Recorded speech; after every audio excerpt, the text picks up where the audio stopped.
Hi there, my name is Alex MacArthur and I'm a business consultant for small businesses.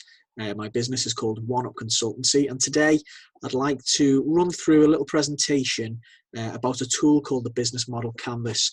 Now, some of you who are going through this lockdown period will have had to make some changes to your business. They may have been big changes, they may have been small changes, might involve the entire service or product that you are offering to your clients. And sometimes, this can be done quite quickly. You may have rushed it. You'll have heard a lot of people suggesting that you need to put together some kind of plan.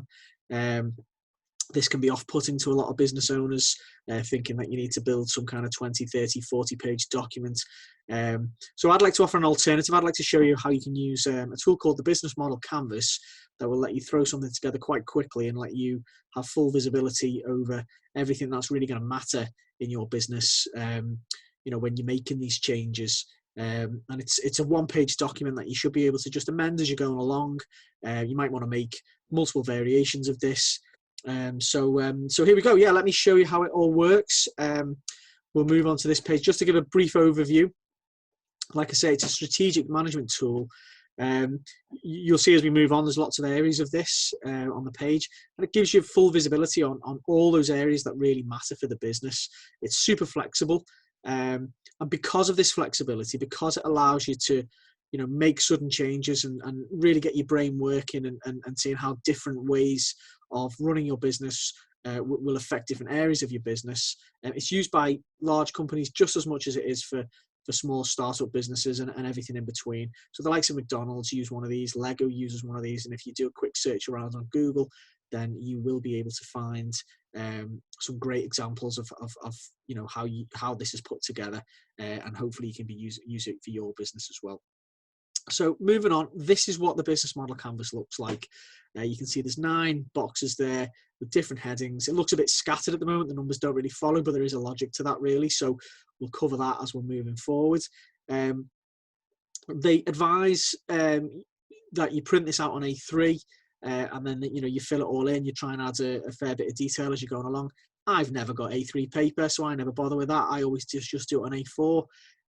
But like I say, because it's just one sheet of paper, because it's super flexible, I end up doing a few of these. And then, when I'm happy with what I've got, then I usually type it out for clarity and stick it up on the desk in front of me so I can see it at all times. So moving forward, the first one that we're going to talk about is obviously number 1. It's value propositions. It's right in the center of the page, because this is all about why your business exists. What is the point of your business? What problems are you solving for your customers? And in solving these problems, what do you have to actually offer? What do you have to actually give to your customers or provide to your customers so that you can help solve this problem? It's right in the center of the document, purely because it is so central to everything that we do. So value propositions, really important that you spend some time thinking about this so that you understand what your product is and how are you actually delivering this. What's the point of all this really? The second one that we move on to is customer segments. Customer segments is quite clear. This is all about who your customers actually are. Again, not a lot of people spend enough time on this, I don't think. This is really important to understand the type of customers that you're working with, certainly your core customers, and who are you providing your value proposition to, and start to try and build that avatar of your perfect customer really. So what do they look like? What do they think? What is their mindset really? And of course, why would they buy from you? And it's worth thinking as well that you may have different types of customer depending on the product or service that you're offering. A good example of this would be if you were selling a magazine, then obviously you're selling the magazine to people who are buying the magazine to read the magazine. But of course, you'll probably be selling advertising space as well. So you'll have people who you are, offering your space to, who are completely different types of customers than the people who are actually buying the magazine to read. So really worth spending a lot of time on that, understanding who your customers are. The next one, of course, number 3, channels.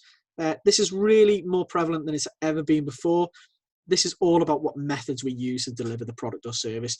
And the reason it's more prevalent these days is because, of course, we have the internet, we have online facilities.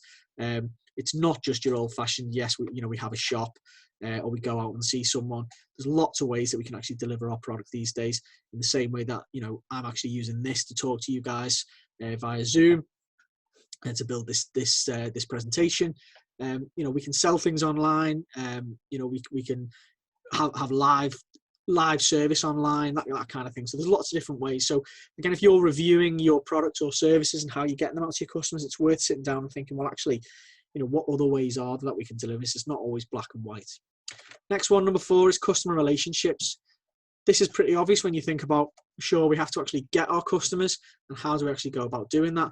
But then there's stages after that, of course, is we need to keep those customers. And once we're keeping those customers, how are we actually growing with those customers? So how are we growing our business, and how are we helping them grow their business as well, by providing more solutions to the problems that they have, and how are we maintaining these relationships? So again, it's not just about going out and seeing these people. It could be that you need to offer some kind of contact through online facilities. It may be just through social media, just keeping in touch, reinforcing your brand, that kind of thing.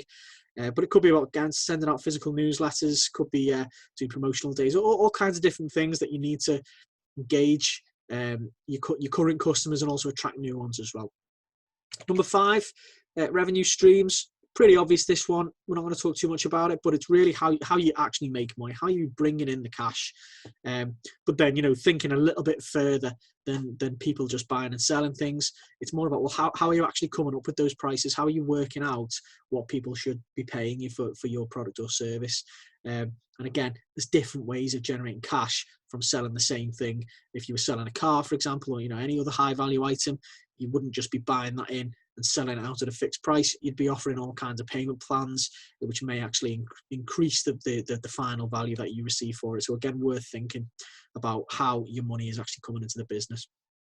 Just looking at the page there as it stands from numbers 1 to 5, this is where we're seeing the right hand side of the page is all about the front facing side of your business, what people see about your business.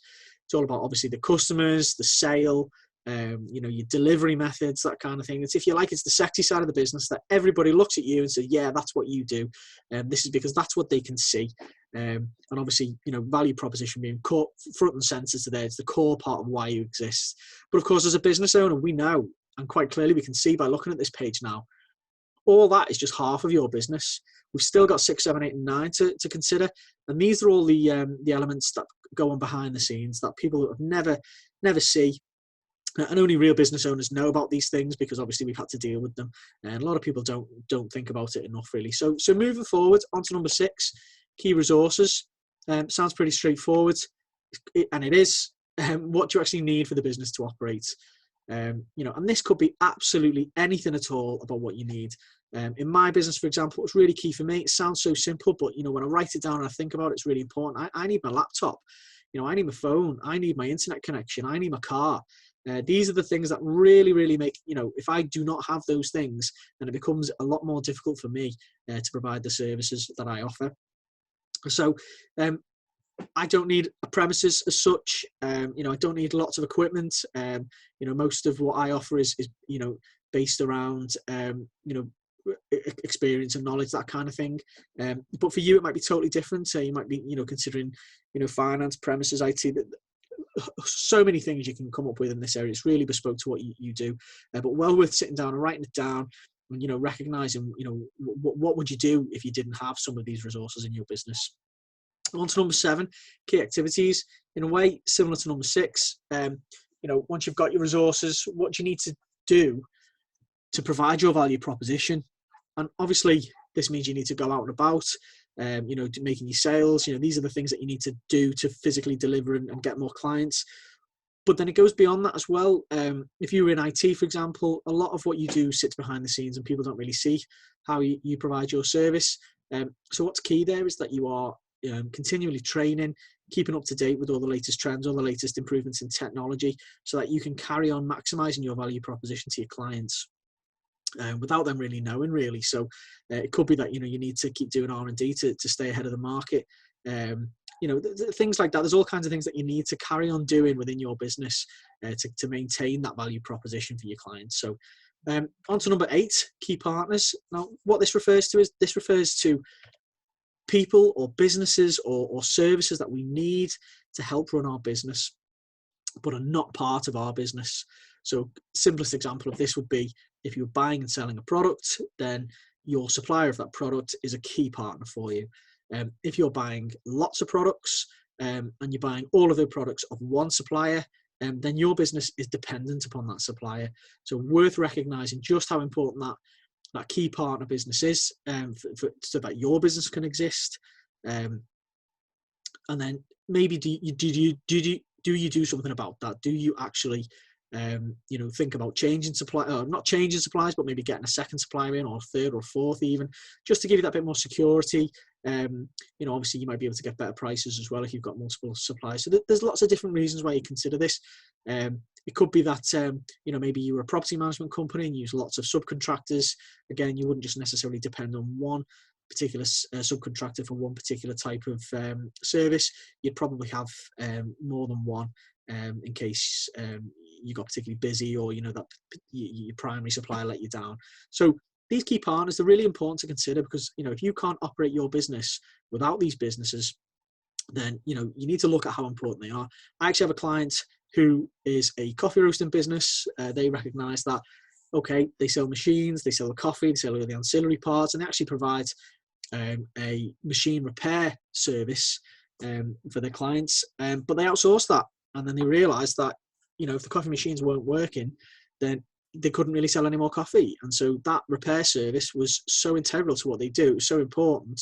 They're now starting to think about bringing that in-house so they can actually make more money, but maintain that level of service. They've got a lot more control over the level of service that they can offer. So definitely worth spending a bit of time thinking about that as well. Number 9, finally, onto cost structure. I see lots of businesses fail to look at this enough, and it can really be the undoing. It can sap at all your profits. How much is going to cost to run your business? This is something that you need to track over time. All times you'll have fixed costs, variable costs. Cost. We think we might have a grip of these, but there are always costs that you don't really keep tabs on enough if you're not tracking it properly, and they can just absolutely eat away all your profits, and it can be a real basic thing to do that could make a massive difference, particularly looking at the most important and most expensive costs as well. So spending some time looking at what it's going to cost to actually run your business, or to get your business started, or to make the changes, and how these costs are going to change over time, but making sure, of course, that you do actually track these against all projections. So that is your business model canvas. It's pretty straightforward. It's pretty basic. But you can see how it lets you address all those key areas of your business quickly. You can do it in about 20-30 minutes.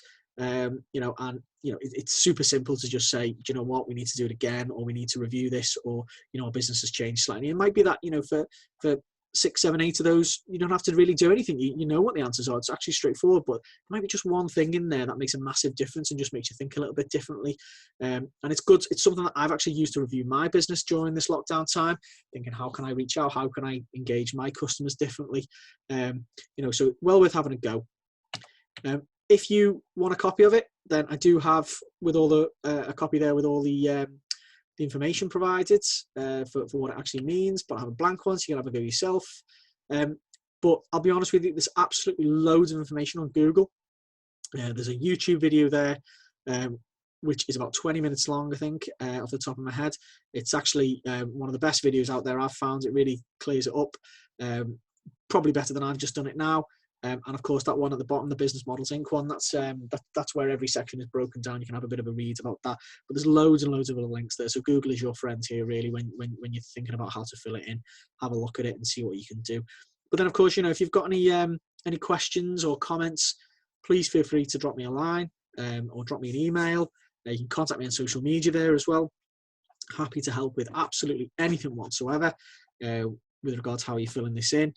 My specialist areas are helping small business owners understand what they do on a day-to-day basis, how they can get efficient, how the structure of the business is, how they can actually improve the profits, how it all links your finances and your operations.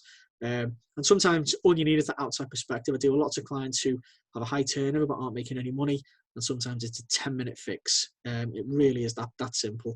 It's just, if you don't know, you don't know. So please feel free to get in touch. It'd be good to speak to anybody. It's all about how they're running their business, how this lockdown period and the COVID-19 pandemic has affected their business.